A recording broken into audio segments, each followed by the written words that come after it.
Isso, na verdade, diferente das aves criadas no quintal, as aves que são criadas dentro de um galpão de avicultura industrial, elas são alojadas sobre algum material, normalmente orgânico, que é colocado sobre o piso do galpão. Em geral, se usa, na maioria das vezes, maravalha, né, que é aquela raspa de madeira. Mas existem uma série de outros produtos que podem ser utilizados para fazer esse revestimento do piso. Casa, já falamos sobre bem-estar, desempenho, agora a sanidade. Como é que a cama boa ajuda a não ter lesão no sistema respiratório? Então, Pablo, como eu comentei, uma cama com elevada umidade vai aumentar a produção de amônia dentro desse galpão. E isso associado a uma ventilação inadequada pode gerar lesões no trato respiratório das aves e essas lesões podem abrir portas para uma série de bactérias oportunistas que estão no ambiente da granja e podem acabar prejudicando a saúde dessas aves. Até inclusive no intestino. Da mesma maneira, existem também outros micro-organismos que estão presentes no ambiente de criação que, quando você tem uma cama de má qualidade dentro do galpão, esses micro-organismos podem desafiar de maneira mais intensa as aves, favorecendo o desenvolvimento de problemas intestinais que, de certa forma, vão impactar diretamente no desempenho do lote, né? Tá certo. Patógenos. De maneira geral, assim, quando você tem uma cama de boa qualidade, você consegue controlar de maneira mais tranquila a presença de diversos micro-organismos, independente de serem relacionados a doenças respiratórias ou intestinais, que estão ali presentes. Dentre esses micro-organismos, um dos mais importantes é a salmonela, que é um desafio importantíssimo para a avicultura brasileira, né?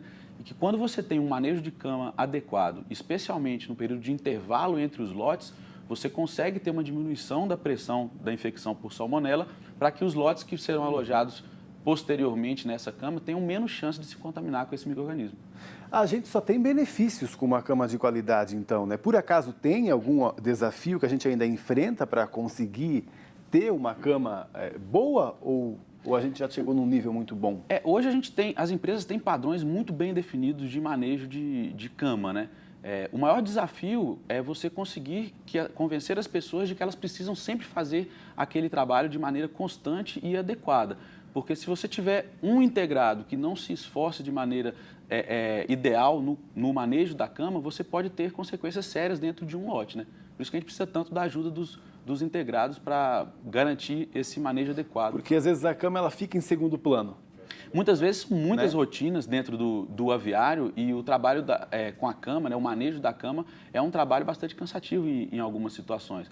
E aí, se a pessoa não tem aquele costume de fazer isso no dia a dia, pode ser que, passando uma semana sem fazer um bom trabalho no manejo da cama, você tem essa cama com uma qualidade ruim e essas consequências vão aparecer na semana seguinte, por exemplo. Os primeiros manejos que eles devem fazer é cuidar da regulagem de nípel, de bebedouros, né? O nípel sempre na altura do olho, do pintinho, para que ele, como ele é pequenininho ainda, ele está aprendendo a comer e a beber água, então tem que ser sempre na altura do olho. Comedouros, a gente sempre orienta o produtor a enterrar os comedouros e deixar sempre o comedor bem cheio para facilitar o consumo desse pintinho. E a gente coloca o papel, que o papel é o quê? É um estímulo para o pintinho. Então, como ele está aprendendo a comer, a gente sempre coloca esse papel e vai jogando a cada 2 horas uma ração limpa e uma ração fresca para estimular esse pintinho a aprender a comer e a beber água. O papel fica na cama da granja até o 4º dia do ciclo produtivo. Depois, as aves passam a comer somente no comedouro. Os pintinhos estão separados em 3 pinteiras. Quando vai alojar, eu já mando para os produtores a quantidade de pintinhos que vai alojar para que eles montem a pinteira conforme essa quantidade de pintinhos alojados. Porque assim, quantidade de ração tem à vontade, porque tem os comedouros os comedouros tubulares, os comedouros normais e mais o papel. E é muito importante a quantidade de água. Então a gente faz um cálculo de 25 pintinhos por bico de nípel, para que todos consigam beber bem água. A luminosidade também é um fator importante para os pintinhos. É que a luz será mais um estímulo para eles comerem a ração e beberem água. A gente trabalha acima de 20 lux nos primeiros dias desses pintinhos. Inclusive, eles têm um manejo diferenciado de luz, então a gente trabalha com 24 horas agora no primeiro dia 24 horas e depois das de 24 horas a gente começa a dar 1 hora somente de escuro, até os 7 dias. E depois de 7 dias a gente entra com o manejo normal de 6 horas de escuro. Nesse período, os pintinhos precisam estar bem aquecidos.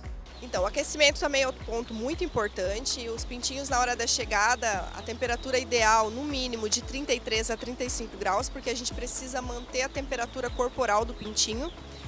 Então, a gente precisa que a cama esteja quente, aquecida e o ambiente aquecido. Tudo pronto, se diz uma cama, né? A pinteira que tem que deixar tudo bem sequinho, bem vedado e tudo bem lisinho, né?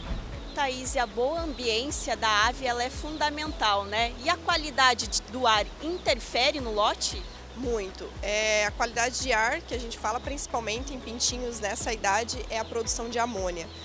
Então, para a gente evitar que tenha muito amônia para esse alojamento desse pintinho, a gente já começa fazendo um trabalho lá no intervalo, que é melhorando a qualidade de cama, tirando o máximo de umidade, mexendo essa cama para que quando eles comecem a montar a pinteira e esse pintinho chegue, tenha uma cama de qualidade sem umidade. Quanto mais umidade tiver, mais vai produzir amônia.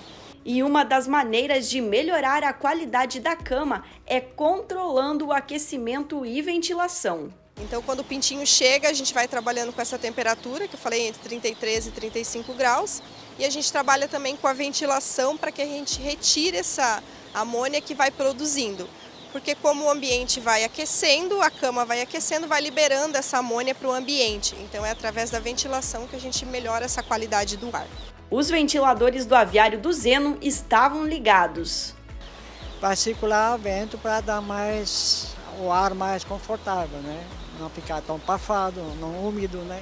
Durante o manejo inicial, o estímulo deve ser constante. É preciso avaliar os pintinhos logo nas primeiras 12 horas de vida. É uma maneira de verificar se tudo está correndo bem e os cuidados estão sendo efetivos. O produtor faz essa avaliação. Ele pega 10% dos pintinhos que foram alojados, ele avalia a papo cheio. O ideal seja que 95% desses pintinhos que ele avaliou estejam com o papinho cheio nas primeiras 12 horas. Isso quer dizer que teve um bom manejo inicial. Os primeiros dias também são importantes porque o frango está desenvolvendo todo o sistema digestivo dele, digestório, sistema imunológico, né? Então é nessa fase que ele desenvolve, que a gente precisa trabalhar para que ele coma bem, tenha uma boa ambiência, beba uma água de qualidade para que ele desenvolva todo esse sistema imunológico e a gente tenha sempre um lote de qualidade, sem mortalidade e um lote uniforme. Até porque um lote desuniforme interfere onde, seu Zeno? No final vai interferir no bolso, né? Quer dizer, no final. O jejum de alimentos sólidos, a movimentação das aves e uma boa hidratação são fundamentais para o processo.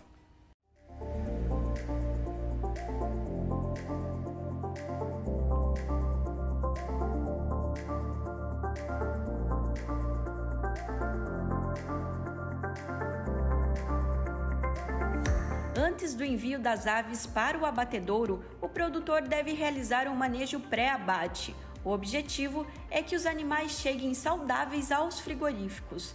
O avicultor deve realizar diversas etapas na granja. Uma delas é o jejum das aves.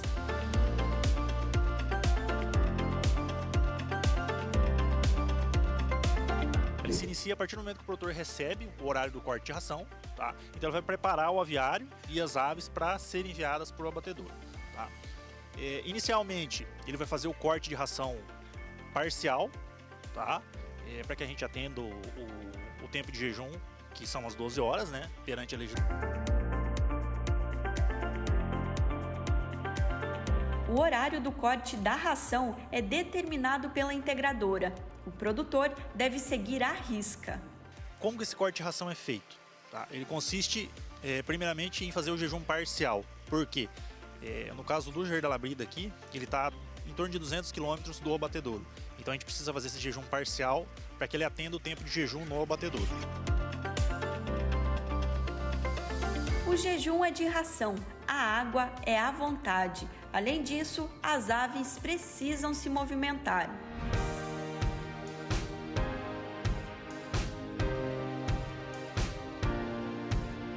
Se o produtor não tiver com a vazão adequada, ou se ele não se atentar em perceber se realmente tem água no bebedouro, né, para fazer a movimentação das aves, pode gerar um problema também, tá? Porque é sempre associado, a movimentação das aves com o jejum, ela está associada com o consumo de água, tá? Para que a ave consiga excretar as fezes do intestino.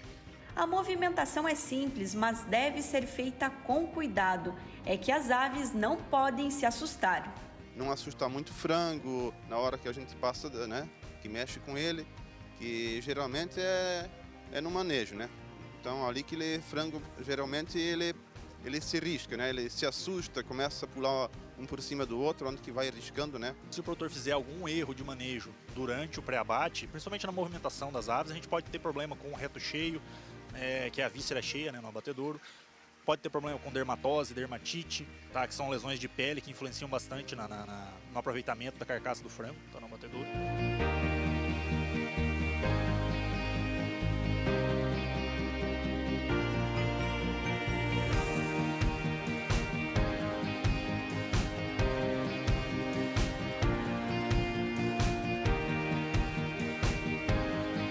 O jejum das aves não deve ultrapassar 12 horas. Caso o produtor não realize o procedimento corretamente, pode haver uma condenação das aves no abatedouro, ou seja, perder a ave. Isso é ruim para o produtor e para a integradora. O que poderia ser essa condenação? Principalmente reto cheio ou papo cheio, tá? Que são a víscera cheia ou o papo cheio, né? com a ração. Tá? Então, no momento que ela entra no abate, as máquinas vão acabar rompendo o intestino e vai acabar contaminando carcaças ali do lado, tá? Então tem essa questão aí de contaminação, tá? Principalmente contaminação fecal, né, no abatedouro.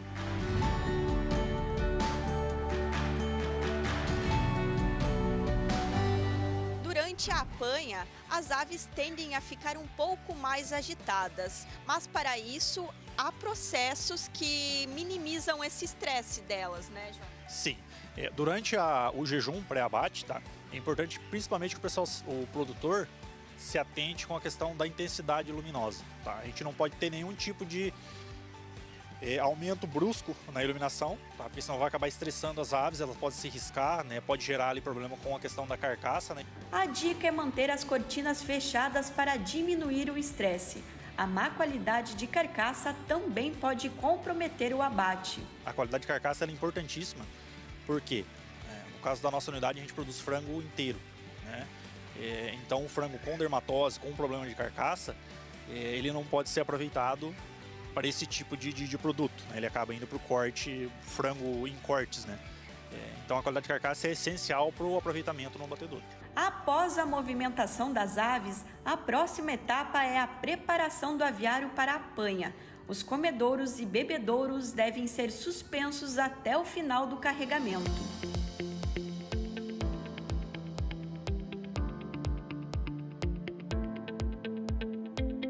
Então tem que ser um manejo calmo, né? De preferência quando for erguer as linhas de comedouro e bebedouro, tem que ser um procedimento com calma, né? Bem feito, sob controle, porque senão ele pode gerar muito estresse nas aves, tá? Pode gerar um amontoamento de aves, tá, em determinado canto do galpão, né, em algum ponto. Isso aí pode gerar, em alguns casos críticos, até mortalidade, tá? Então, assim, o procedimento em si ele é simples, porém tem que ser bem feito, porque senão pode gerar problemas. Durante a apanha, deve-se respeitar ao máximo o bem-estar animal. Dentro do aviário, os canos de carregamento são baixados cuidadosamente. É onde que vai os canos no chão, né? E é onde corre as caixas em cima. Chega o caminhão, desce as caixas, né? Onde vão os frangos. E daí existe um cano que vai no chão, né? No aviário, onde que corre as caixas em cima, porque senão não tem como transportar, né? É muito pesado, então faz uma quantia de pilhas de caixa e vai escorregando em cima desses canos, né? E até o caminhão. Mas antes, o caminhão passa por uma desinfecção. É uma maneira de garantir que nenhuma contaminação entre na granja. Então, primeiramente ele vai entrar, ele vai passar pelo arco de desinfecção, né? Vai fazer a desinfecção de todo o veículo, né? O caminhão, caixas, né? Ele vai se posicionar na lateral do aviário. O produtor já vai ter posicionado os canos de carregamento, tá? E em seguida a equipe chega e começa a descarregar as caixas e jogá-las para dentro do galpão. Aí lá tem tipo eles chamam de rampa, que é uma esteirinha que leva para cima do caminhão. E daí a equipe vai empilhando as caixas no caminhão onde que vai pro abatedor. Então as aves são colocadas na caixa, tá? De acordo com o peso médio delas vão ser colocadas, um exemplo, 6, 8, 9 aves por caixa, vai ser de acordo com o peso médio delas, certo? Então a equipe de apanha faz esse procedimento, coloca elas dentro da caixa, a caixa é fechada, eles fazem um empilhamento, né? E retornam ela pro caminhão para serem carregadas. A apanha das aves geralmente é feita nas horas mais frescas do dia.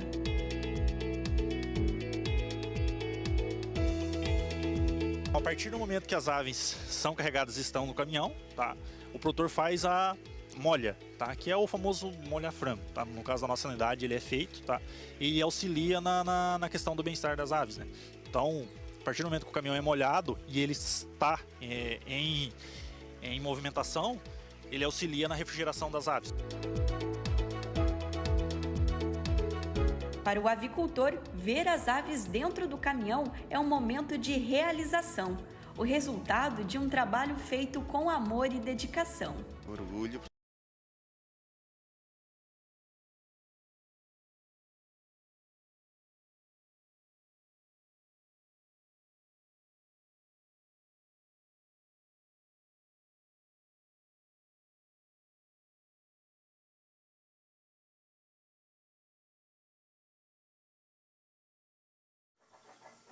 A seguir, demonstraremos ações técnicas em fases distintas da produção da carne de frango e os coadjuvantes peculiares à cama de aviário, face à necessidade da regulamentação de métodos preventivos de biossegurança, resguardado da criação nos alojamentos aos abates nos frigoríficos, mitigando os principais riscos à qualidade, à saúde pública, à saúde ocupacional e ao meio ambiente, em relevância aos principais tecnopatias de criação, somente identificado na inspeção pós-morte.